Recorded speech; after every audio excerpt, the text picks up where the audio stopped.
Creative Fabrica has Creative Fabrica Spark, where they have lots of different AI tools. They have Art, Writer, Flow, Patterns, Crystalline, Colour and Pages, Sketch, Image Mix and Prompt Builder.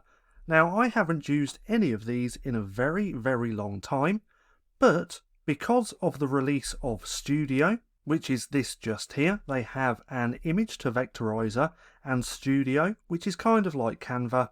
Now I have actually been playing around with this over the last couple of days.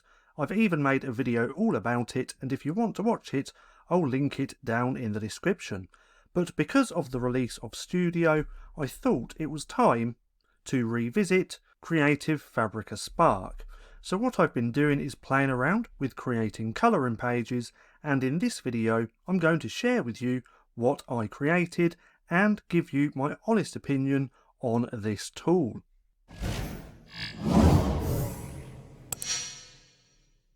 Now, before we get into the video, I do quickly want to say that we are having our huge Black Friday sale. Now, this will end on Wednesday, the 29th of November at 9 PM GMT. But currently, you can get all of our products just here for a ridiculously low price. Now, if you want to check this out, there will be a link down in the description below.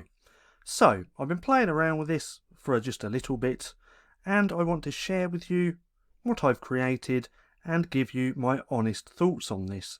Now, I started off with some real simple prompts, like this one just here, Beach Sunset Line Art Colouring Page. Now, as you can see, these are not up to scratch with other image generators.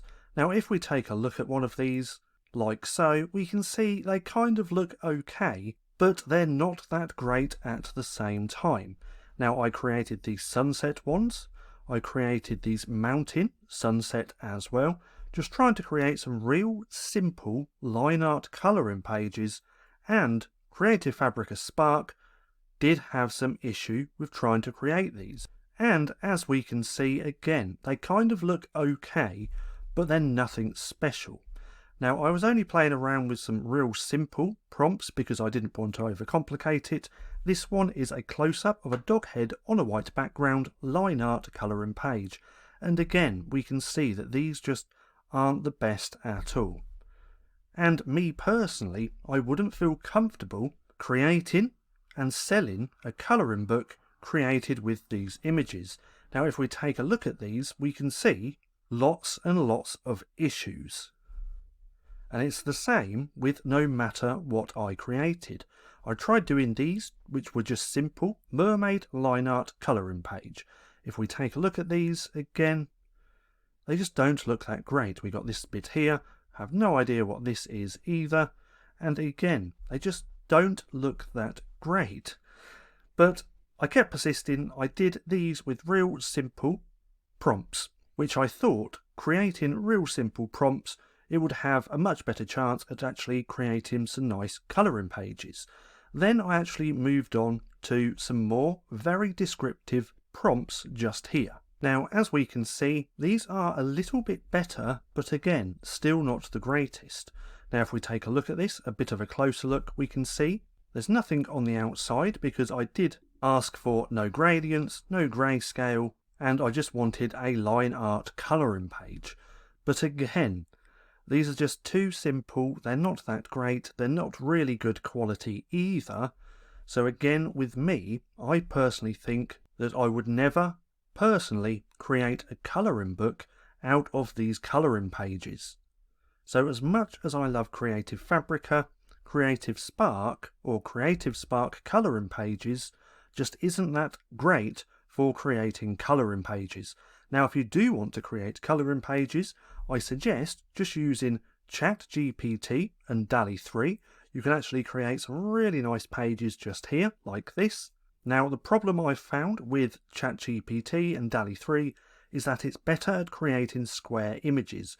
If you try to do a portrait, it's just not that great.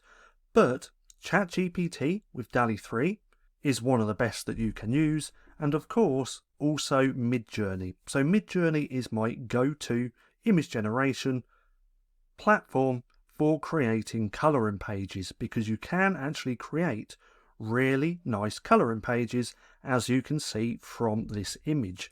But again, me personally, I wouldn't chance it with Creative Fabrica, because I guarantee if you start creating colouring books from images like these, then depending on where you sell it, you will actually get some really bad reviews.